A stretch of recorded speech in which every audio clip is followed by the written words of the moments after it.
Welcome to this session of Project Forward, led by the UN ESBN Taskforce on Youth and Women Entrepreneurship, which brings a series of local and international industry leaders, CEOs, innovators, and successful entrepreneurs to discuss the current business landscape and to provide valuable insights and guidance for the businesses of tomorrow. These theme-focused conversations bring both actionable insights and critical business reflections in the areas of innovation, technology, space, ESGs, and global connectivity. For this session, we have Isabelle Paradis, President of Hot Telecom and our Telecom Ambassador at UN ESBN Youth and Women Entrepreneurship Task Force, who chaired the session Accelerating Telecom Innovation and welcomed Eric Cevis, Marc Halbfinger, Keri Gilder, Mardia, Niehaus, and Patrick George. We are indeed honored to have Isabelle as the session chair and thank all panel members for their time and contributions. Let's go into the session.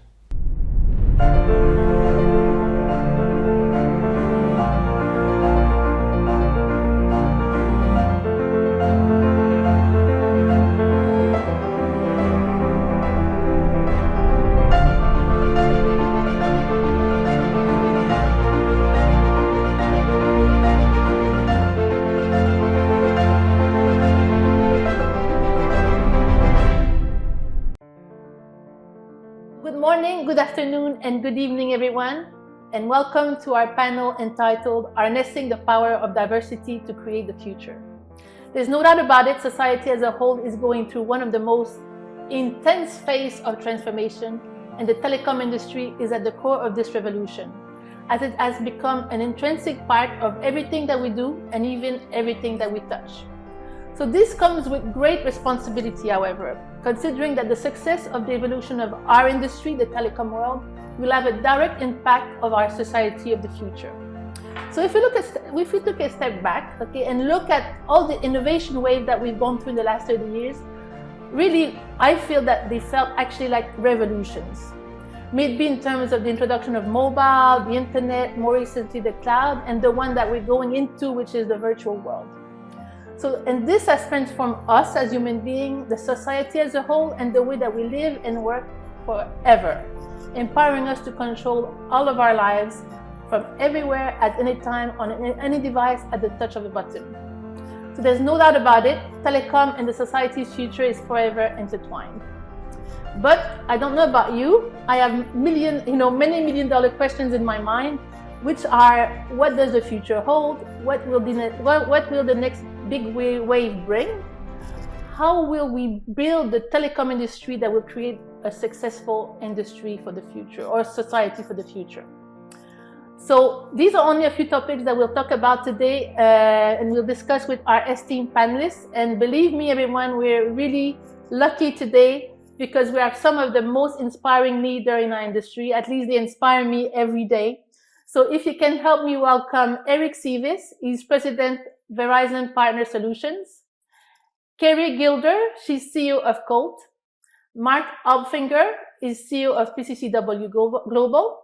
Mardia, Niehaus, she's Senior Vice President HR Business Partner Technology and Innovation at Deutsche Telekom. And last but not least, my good friend and troublemaker, Patrick George, is co-founder and Group Chief Strategy Officer at Tofane Global. So everyone, welcome to today's discussion. Hello, Isabelle. Thank you. You ready? Thank you. Yes, ready. So we're going to start with a bang with our first question. And the lucky winner with our first question is Marc Halbfinger. Is going to get us started. So Marc, my first question to you is, let's say we took a selfie of our industry today and we looked at what do we see? Please share with me what your view is, or where we are at in the evolution of our industry, or in the evolutionary journey of the telecom world. Well, I have to say that sometimes the best way to take a snapshot forward is to take a look at a picture backwards, right? And if you were have said to me 24 months ago, oh, by the way, everyone's going to be working from home, wearing a mask when they hop in their car to go outside to the shop or whatever the case, I would have thought that that's not quite possible. But exactly 2 years ago this week, in January 2020, and now we're in January 2022, in case this is being recorded, it was unheard of.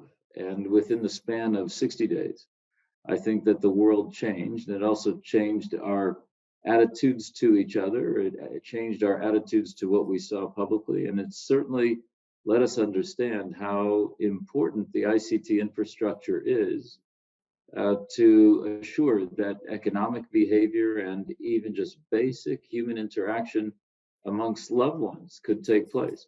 You couldn't go and see grandma or grandpa, but you could use perhaps a WhatsApp or some sort of video capability to do that. And so arguably, as this pandemic has brought about cultural symptoms, some of them quite problematic, including stress, xenophobia, one might argue, in some locations. These have helped perhaps create polarizations as a common world affliction has been tackled by jurisdictions. And I think in that respect, just looking back 2 years, the self-evolving capability of the industry would indicate that we have the opportunity to do much more. Where will we be 5 years from now? I'm not a prophet. I don't know. I hope that within 5 years, we would have put the pandemic behind, extracted from it learnings for positive global interaction, taken the learnings about the negativities and converted those into more value, leveraging the ICT environment. And I'm hopeful, very hopeful, that somehow our industry will facilitate greater positive interaction, smoother economic growth, whatever might be ailing society, including biohealth. Okay. Who else wants to go? What do you see on your selfie? Eric, what do you see? You see something similar to Marc or something completely different? Well, first, Isabelle, it's great to be here and representing kind of our talk here for the United Nations on economic and social issues there. And I kind of echo much, if not all of Marc's comments there. One of the things I would add is that clearly I feel we've made some progress. So a message of hope this today, we are not just staying steady, we're actually moving ourselves forward and continuing to evolve in the industry. Continued investments being made in the network infrastructure, continue to move forward on ease of business from a customer experience and digital transformation standpoint, and just very excited at the kind of investment and capital that we're putting forward to make sure we move the industry forward, Isabelle, to all the things that Marc has said, and to even personalize it for the changing society that we see. More and more millennials and youth coming through, whether it's high school or colleges, and what we can do to encourage them to embrace kind of the sciences and technology evolution, as well as continue to look at women in the workforce and making certain we're continuing to make strides there, as we've seen a lot of data supporting how the GDP will continue to increase when we have a diverse and equitable and inclusive workforce going forward. And I even look at Verizon, the number of retirement eligible folks that we see coming up, and retirement eligibility seems like it gets longer and longer with all the advances in medical terms, but it's also good to make certain we're creating bench strength and doing those things so that we don't lose the progress that we've made.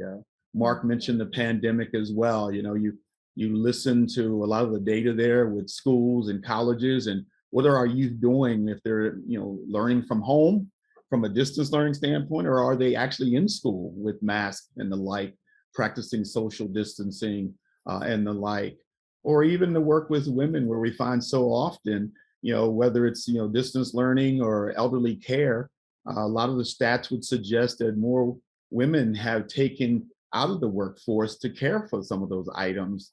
And we have to make certain that we don't lose the progress we've made as we continue to make sure that leadership and technology advances continue and we support our youth and women in the workforce. So you mentioned digital transformation, and obviously we've been talking about it for a long time. So guys, do you agree? Do you think that, we're well onto the digital transformation journey, or we're still talking about it a lot and it's a bit of fluff? Do you think we're really on the way to digitizing all of our industry, number one, so that the world can digitize itself and enable all the good things that you've mentioned going forward? Isabelle, I mean, yeah, maybe on that topic, because our CEO coined a phrase which stolen from Andy Grove, who said only the paranoid will survive, where we now say only the digital will survive. Mm-hmm. And are we there yet? I absolutely do not believe that.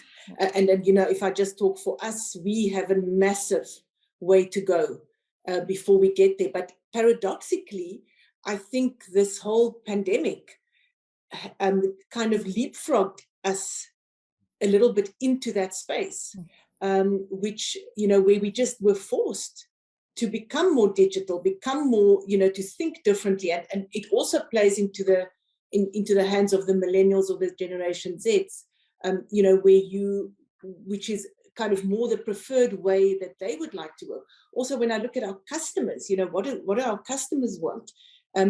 Increasingly very individualized, flexible solutions to all of their problems, whether it's business or consumer.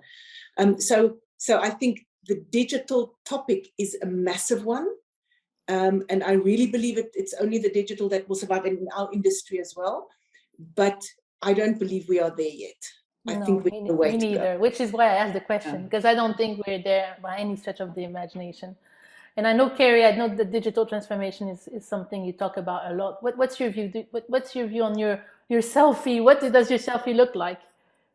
I think I'll answer both those questions. So do I think the digital transformation is here? You look across industry, and even the top Fortune 500 companies still, less than 50%. And I actually don't know the exact statistic, but I think it's less than 25% have actually digitized their entire environment. So, if that's any indication that we have a long way to go in regard to digitization, I think, I think that's a metric that you can use. I do think that our environment accelerated during the pandemic. We moved from fixed to software defined to virtual. And now I do think we're moving into the realm of intelligence. Yeah. And as we move into this realm of intelligence, that takes me into what my selfie looks like in 5 years from now. I think about it in 5 C's. I think about it with our core solutions and our technologies, and that does include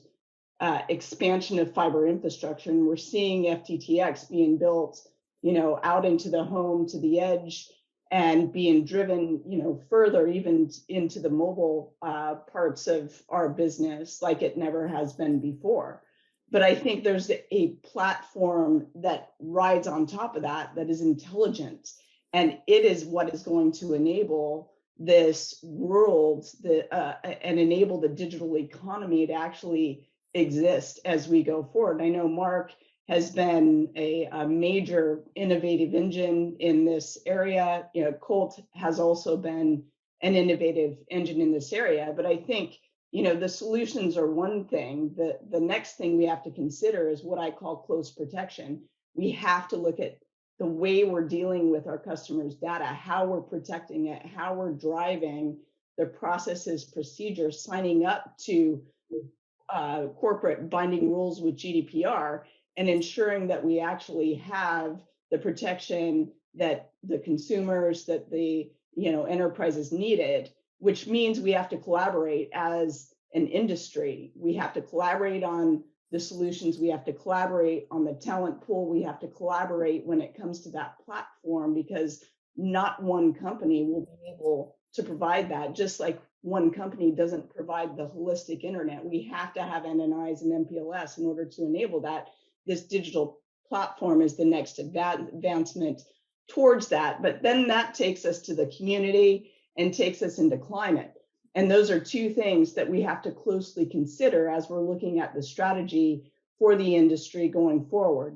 What is the impact on the community? How can we embrace them? How can we enable the circular economy with some of the technologies that we have? And then how do we ensure that we're not actually further impacting climate change because of the amount of energy that we're consuming with these solutions. How do we actually start to reduce the emissions that we have? And one of the ways that we can do that is embracing the hybrid environment, embracing the virtual world, and actually ensuring that our employee bases are traveling less. And I think we won't have any choice. We have to embrace the virtual world if we want it or not, because it's here and it's going to be here more and more, I think. So, and you mentioned a lot of interesting points, I think, but I guess in the future, I think, all of that, what you've said, cloud, virtualization, automation, the introduction of 5G, the empowerment of the people is transforming the industry, the society, to really give us control, as I mentioned a bit earlier. We are now in control of our experience more and more. And I think with 5G, I believe that it will create the virtualization of our industry, where before it was a one-size-fits-all type of industry, now it will become a very hyper-personalized type of industry in terms of solution, in terms of how the services are delivered. And do you think we're able to deliver that going forward, this type of hyper-personalization? I don't know, Patrick, did you want to jump into that? Yes, but maybe just a small reaction on what my prestigious colleague has said. I'm so proud of our industry. What happened in the last 2 years. Telecom was a kind of the safety road where we were in a dead end. When nobody was able to leave home, when nobody was able to cross boundaries. I mean, Telecom helped most of us and different businesses to continue to operate. It helped family to still get contact to each other while they were not able to visit each other. And for example, this type of video discussion was reserved for super professional 2 years ago. Now it's common. People are doing even drinks, virtual drinks with friends to do that. So it really went down into the whole population, most of this global population, to allow to move that. And if the woman, the topic of the day is how can we help also this inclusion with women and youth people. It also totally changed the paradigm of location, because you have different type of companies. Some of them are very centralized, some of them are totally decentralized, but all those companies had to reinvent and to be able to be flexible. And then suddenly the location where you sit is not anymore that important. The fact that the normal day-to-day job is to go to the office to meet the colleague and discuss, that had changed this paradigm. And so here, for people in some remote location, for people who have to move for family reasons, they can stay connected to their business and continue really to develop. So again, I'm so proud of what we achieved as an industry to help not only ourselves to continue to be in business, but more importantly, the whole communities and the diasporas and to continue to interact there. So that's really, for me, important. Okay. Do you want to talk about the future? Anyone? I mean, you've touched about on the future a little bit. I said my view about the future of the industry. Anyone wants to add anything about the future? Let's look in our crystal balls. What do we see? What do we see in there? What's exciting about our industry going forward, or what's challenging?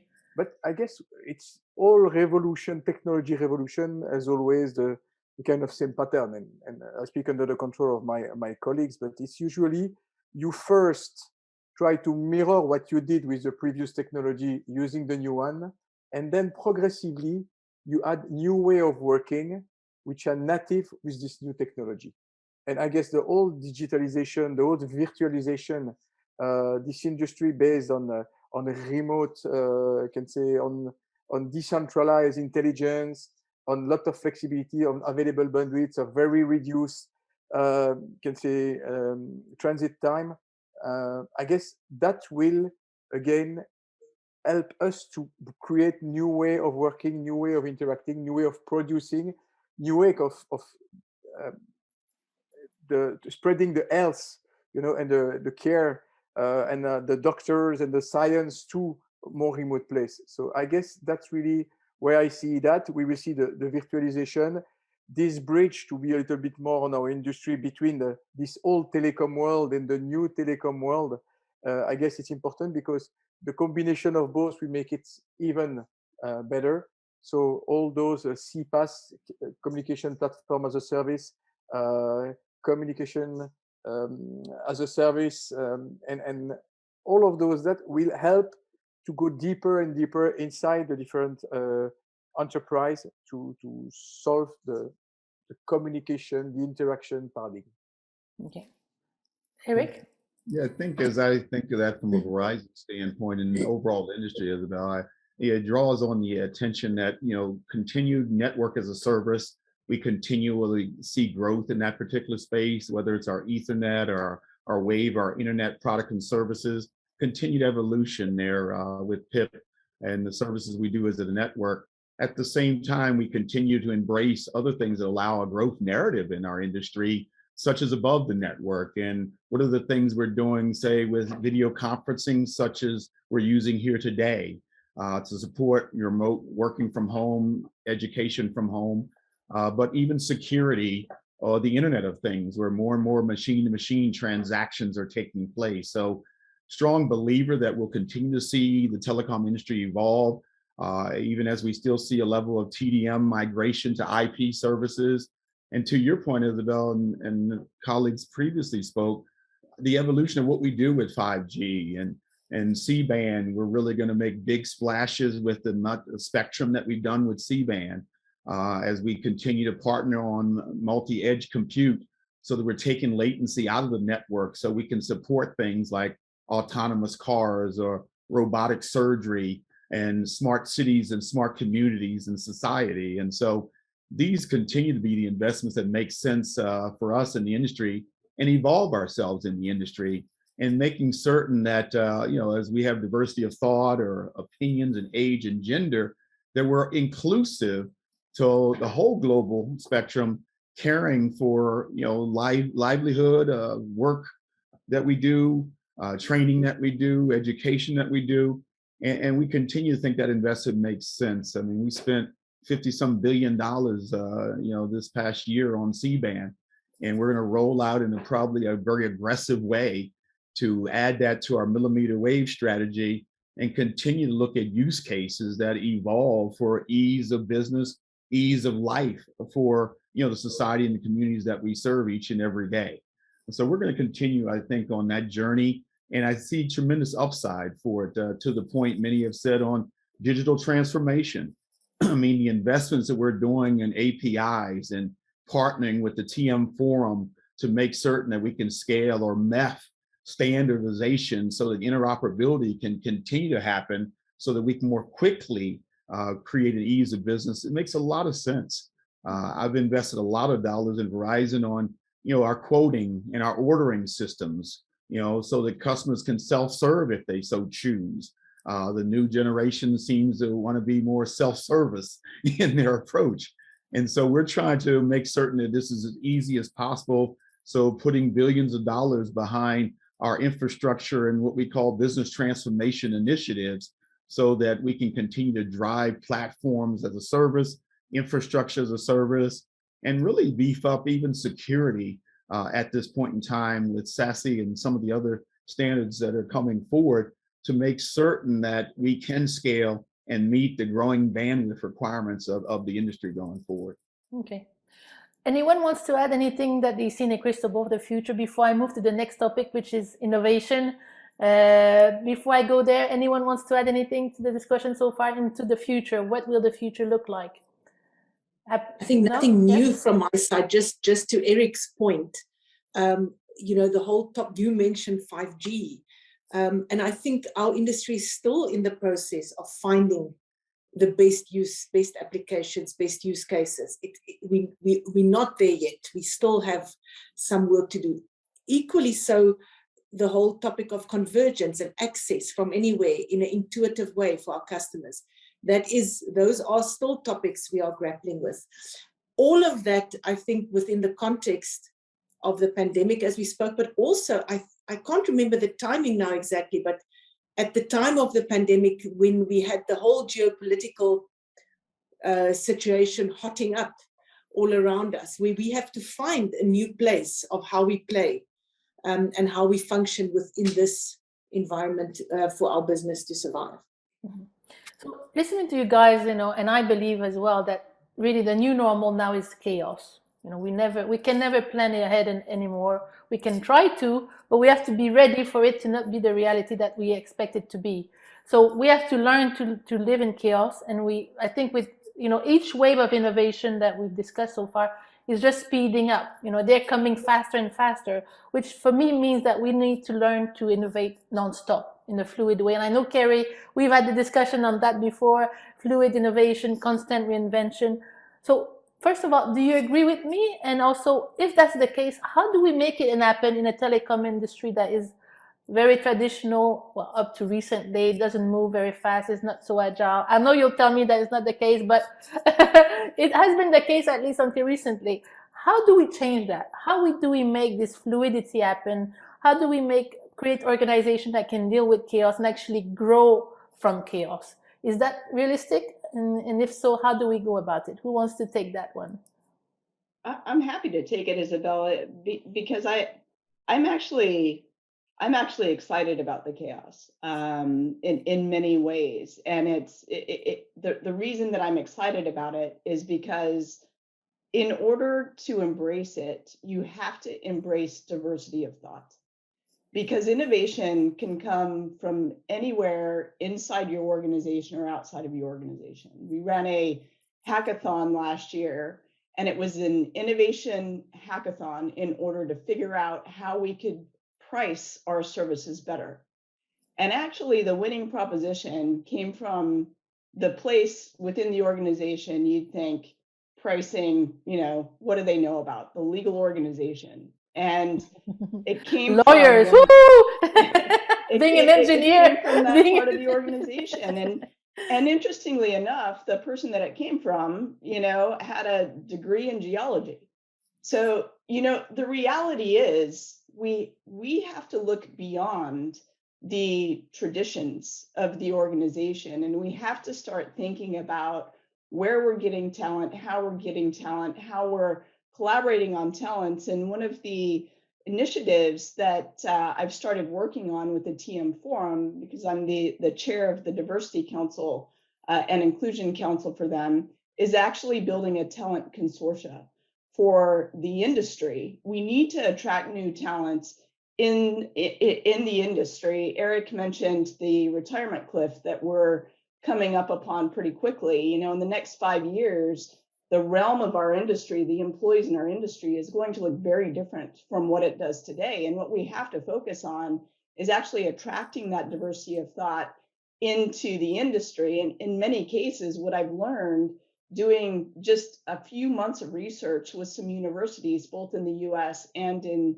the UK, is that most of the young talent, whether be it in tech or in some of the business areas, they don't really even know who Telecom is, because we're not in the use cases that they use in the classroom. So first and foremost, we have to get in the use cases in the classrooms to get the young talent excited about the industry. We have to change the way that we're collaborating across our organizations in order to build cohorts and communities of this young talent, so that they can start to learn and start to listen and be excited about being together on that journey. And then if we start to do that, then I think we can drive this mission of being one of the most sought after industries that that diverse talent is wanting to go into, excited about, and our brand starts to change from being a traditional, very, call it boring industry in some ways, in some of their eyes, to one of the most innovative, one of the most exciting places to work that gives them an opportunity to bring that, diversity of thought with them. Yeah. I agree with you completely, Keri, because when I was young, a while ago now, and Marc knew me then, he was in the same company. The company I worked for brought in these young people to trigger change. We were at the cusp of the deregulation of the industry, at the cusp of a very exciting time for the industry. And a lot of the traditional monopoly had to transform themselves completely, a bit where we are at now, but in a different way. So they brought in a cohort of young, dynamic, crazy people right out of university, engineers, economists, from people that learn politics, marketing people, from all over the world. Yes, yes, and it was a complete success. The company reinvented itself within a matter of years. Marc was there with me. You can remember it was a very cool place to work and a very dynamic place. So I'm a complete believer in this, which is why also I'm doing some initiative, and what we're doing today is part of that. Inspire the young people to, well, so first of all, as you said, Keri, let them know that we exist and that we're a bunch of cool people and it's a really cool industry, very exciting. And also make it easy for them to join us. And when they join us, we support them through their journey. So I think I for sure that's one of the first things we need to do, harness the power and the craziness of the young people to refresh and put some dynamism in the industry. You're right. I mean, and I think exactly the reason, when you look at where people saw us, young people saw us previously as a staid, boring industry. Interestingly, the whole pandemic, and Patrick, you spoke about that, where the purpose of telecommunications, and suddenly this became an industry which was in a way, a lifesaver in terms of human connection and people getting together, which also probably made people look at it in a different way. I think when we started to employ more people with digital skills or future skills, the initial process was really tough, to convince young software developers, data scientists, etc., that this is a really exciting place. But fortunately also with the process of having to develop new business models and more digital business models, these are the people we need. And by bringing those people on, it becomes a magnet, for obviously, attracting other people, like-minded people, because these, individuals want to work on interesting, exciting new projects with great people, and in all of the different ways, and not the traditional ways, which also now is something that we are able to consider, because you can sit in Russia, India, or Hungary with a German engineer, and you can jointly form a team to do that. But I think this focus on bringing in usefulness, and I think something that we are facing with people going into retirement, there is a period still, there is a couple of years before we get to that. So how do we bridge this gap of the 5 to 7 years of saying goodbye to very, wise, competent people who built our industry, but at the same time making space for this new innovation. And even there, we've had to become creative in finding projects and programs, how to use the wise and the silver foxes, if we can call it that. Silver foxes, Patrick. The wisdom of those people together with the new, and in the whole skills transformation process. Because what we've also realized, you cannot just go outside to find the new skills. There's a lot of that building that needs to be done somehow inside, and we have to bring those two topics together. Yeah, and I know Isabelle at Verizon, I mean, we don't use the term chaos as much as we use more of a term called controlled chaos, because we do think that we can control some of our destiny relative to this based on some of the comments that others have said here, because, we started looking at this thing a lot more as, what is the opportunity? What's the art of the possible here? I mean, Marc brought up the point earlier about the rear view mirror.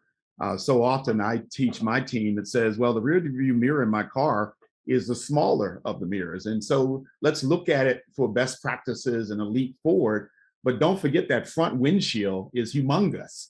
And so what's in front of us and the opportunities to advance are so much more as we learn from the rear view mirror perspective there. And so we created a talent works group for 3 pillars, Isabelle. 1, how do you attract talent? 2, how do you develop talent? And then 3, how do you inspire talent through your culture in your organization? And so we've got leaders such as myself handling each one of those pillars, even as I run a business unit globally, getting a good sense for what are the needs of us going forward. For example, hiring interns every single year. And then beyond those interns, their junior, senior year, we offer them full employment straight from their intern experience and graduating out of college proactively. We've also created like a college ambassador program where individuals like myself, we've adopted colleges. And on those colleges, we go and we speak to their, science programs, their math programs, their engineering programs and the like. And then we actually go forward with open recs that we have, meeting with the hiring folks on career services on the campuses and promoting jobs in finance, legal, technology, network operations, you name it, every discipline. And we found that this has been just a strong journey for us to continue that type of engagement. So that's a big push with youth. We have a Verizon Innovation STEM program. We used to do it at the high school level only. We've actually moved it into the middle school program. And so we go in and help build robots at the middle school level and the high school level. So once again, we spur the interest in the telecom sector and show them that it's bringing sexy back to telecom, and that it is a good place to work and a good place to apply your skills and talents. And that's been a big youth push for us. At the same time, with women in the workforce, we've created, a 9-month training and investment upskill program so that they get coaching and mentoring and access to different opportunities by making sure that they're skilled up to perform those particular C-level roles. We created a women's co-lab, which I'm really loving, where we actually partnered with various companies, Harvard Business, MasterCard, the Achieve Institute, Estee Lauder, and we take the best practices that each company has, and we call it a co-lab, and basically give access to these great tools that every company is doing in our women's co-lab, so that you can kind of create and push yourself forward that much faster. So we're excited about this time in the industry and excited about shaping youth and women and candidly all individuals for employment opportunities in the telecom space. Thank you, Eric. And you kind of stole my next question, which how to make the industry sexy again so that these cool people join us, because we're fighting against Yahoo, Google, all these cool looking companies. They're probably not cooler than us, but they look cooler. Do we have a chance to make what should we do to make the industry sexy again? Like when I joined, it was the industry to go into. Can we do that again? What do we do? Marc, what do you think? What could we do to make the industry sexy again for these people to join us? Well, first of all, I've stopped saying telecom and I've stopped saying dial.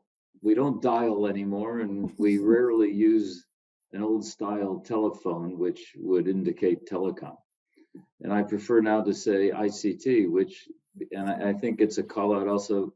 In fact, we're on a panel that's effectively being sponsored by a subcommittee group of the United Nations. The United Nations prefers the term ICT in any event.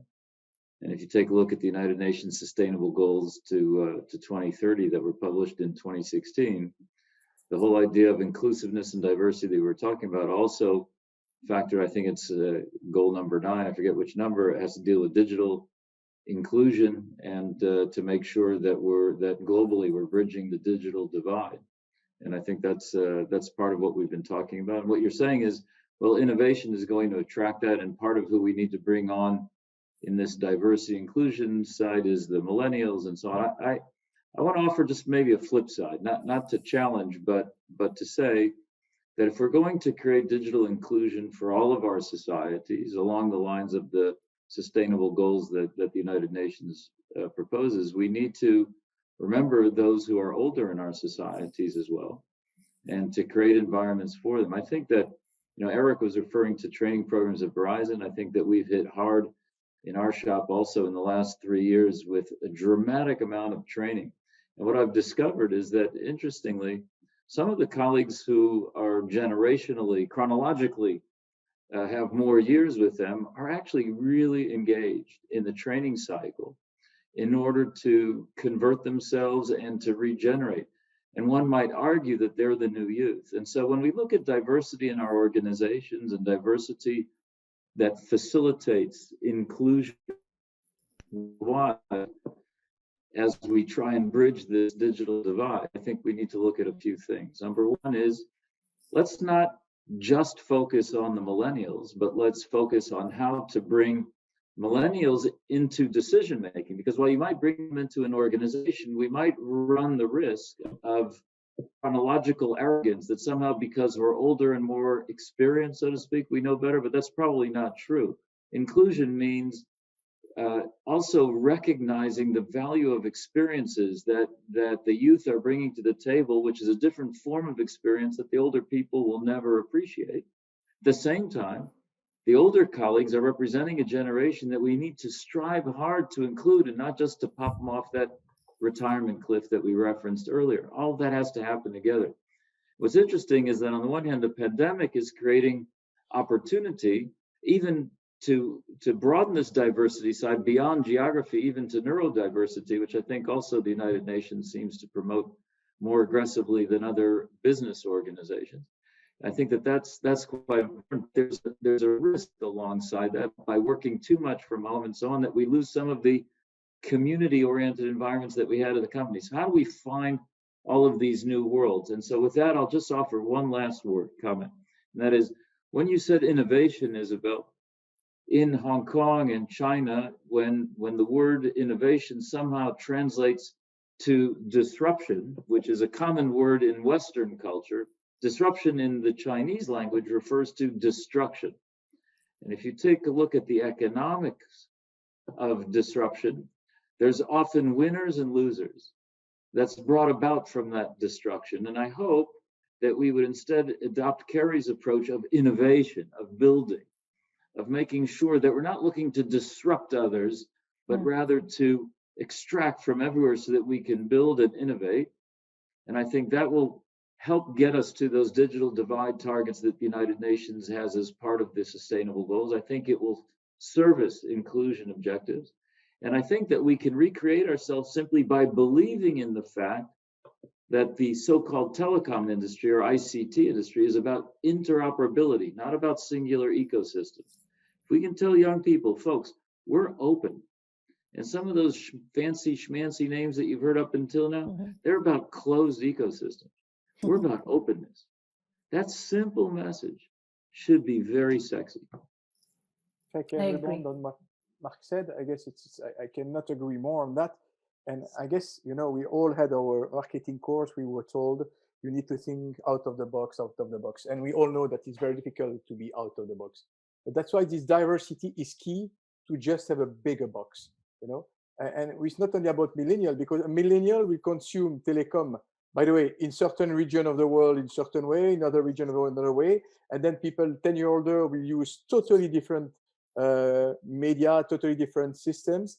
And again, that's very important to have your company having this kind of granularity in terms of diversity, gender, you can say positioning of the world, location, because that will help you to get more idea and try to make bridges between different usage that you can find in the place in the world and another place in the world with different type of usage. And I guess that's where we are fantastically placed as an industry to collect all the different culture on this planet and all different type of usage, and then from there deduct some solution that will suit a part, because one size fits all doesn't exist and will never exist. And so to have this kind of granularity of answer to the needs of the population, I guess it is key that this diversity is really our day-to-day bread. Completely agree. Keri, do you want to add anything?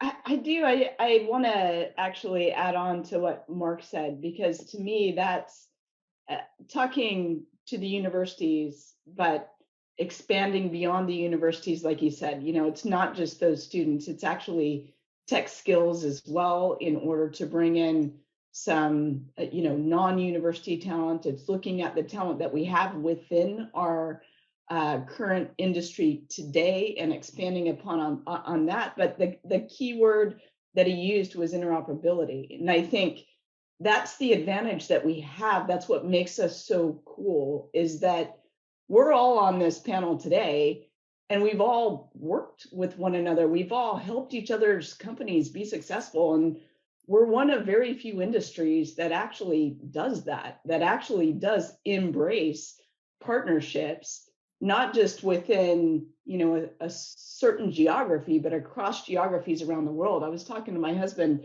today and I said, one of the coolest things I think I've gained personally from being in this industry is that I can almost go to any country in the world and call someone up and say, hey, can you help me out? Or what restaurant should I go to tonight? And that is awesome. That is just such an amazing part of this industry, that you can have these lifelong friendships from anywhere in the world. And if you're in trouble, or if you have a situation where you have an unfortunate subsea link break or a fiber cut, you can call that other friend, that other company, and you will work on it in order to get it back up and going. So in a lot of ways, it's this winning together. We will win as an industry together. And ultimately, I think because of that, we can change the world. And I truly do believe that. I agree completely. Thinking differently together, working differently together. I'm a big fan. And I agree with you completely what you've said, Marc, about, obviously we want everyone to be represented in our industry, because we have to mirror the society. If you want to create solutions for young people, you have to have young people. For women, you have to have women. For older people, it has to mirror the society almost perfectly. And I agree about the older generation. My CTO, all of you know him, probably, Steve Heap. He's of a greater age. I won't tell his age in public, but he's of a greater age. He's past retirement by quite a few years, but he still brings me so much value.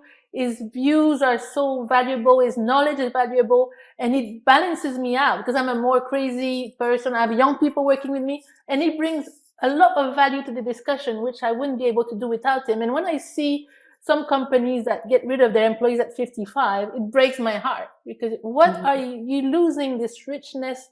These people have so much knowledge, so much to bring. And I think people have something to bring until they want to. They shouldn't be gotten rid of. I think it's a shame. It's a big loss for our industry. So I agree with you. We need to bring more young people, more diverse people, and try to embrace our older generation and give them a space and give them an active role in playing their part in the creation of our future society.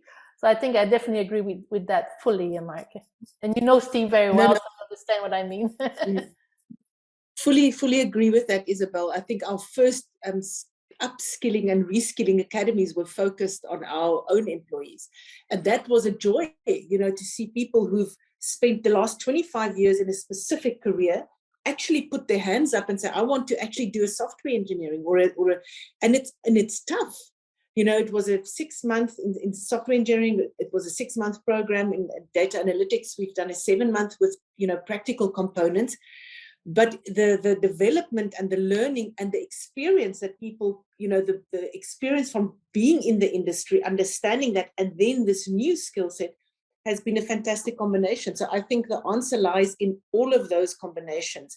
And that's exactly what diversity is. It's all of the differentness of people, whether it's age or skill or experience or gender, that really brings us to the best and the most innovative results. Mm-hmm. And for everyone out there watching us, young, old, women, men of other description, you see how passionate we are about our industry, how much we love it, how much fun we're having. And you have to join us if you want to join an industry that is the core of our society and will only do more exciting things. Join us. You don't have to be an engineer in technology. We need all types of people with all types of backgrounds and all types of ideas, and you can join us and to build the society of the future and come and have fun with us. As you see, we like each other's company a lot. We like what we do. We're very passionate about the industry. So I guess it brings us to my last question. I'm sorry, guys, I'm going to put you on the spot. Not that I never do that, but so I'm going to ask you a call to action. Exactly that for people watching us.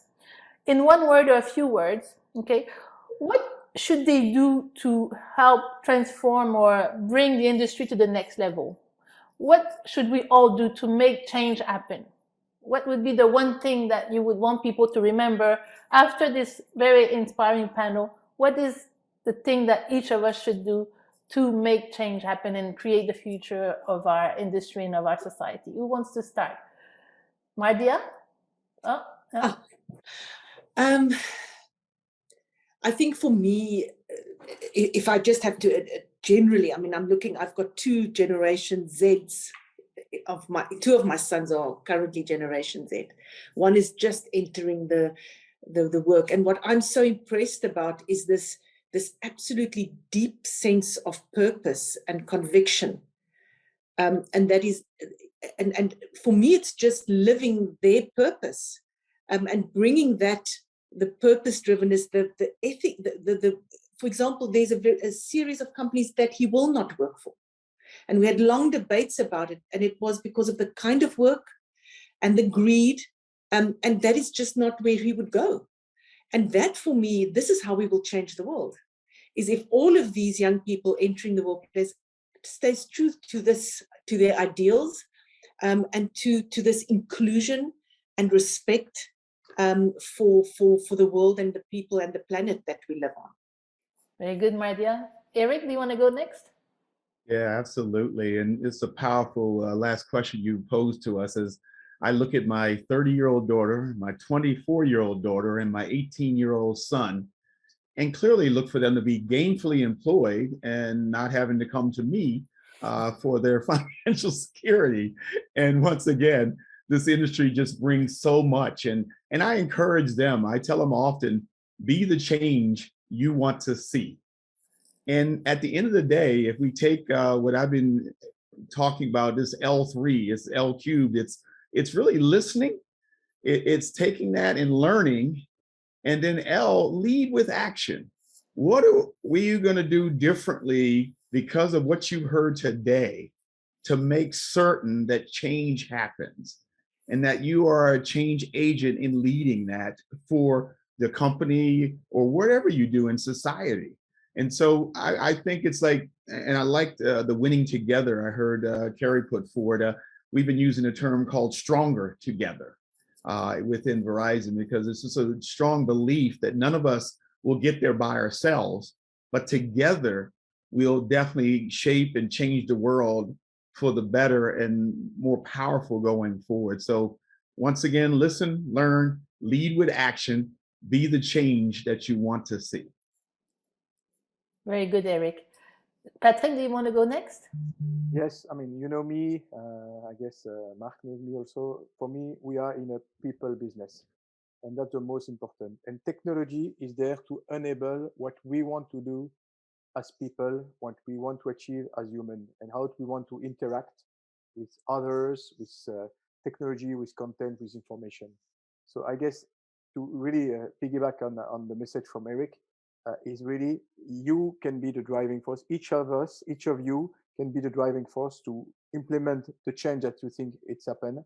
And then the technology part of industry will be there to make sure that it can be delivered in a very professional manner and efficient manner. So it's really a people business. And I guess the relationship we all have together, I hope, shine from this discussion, that it's really bunch of people, not an industry, impersonal, a bunch of people together, partnering, interacting to try to change the world. Very good, Patrick. Keri?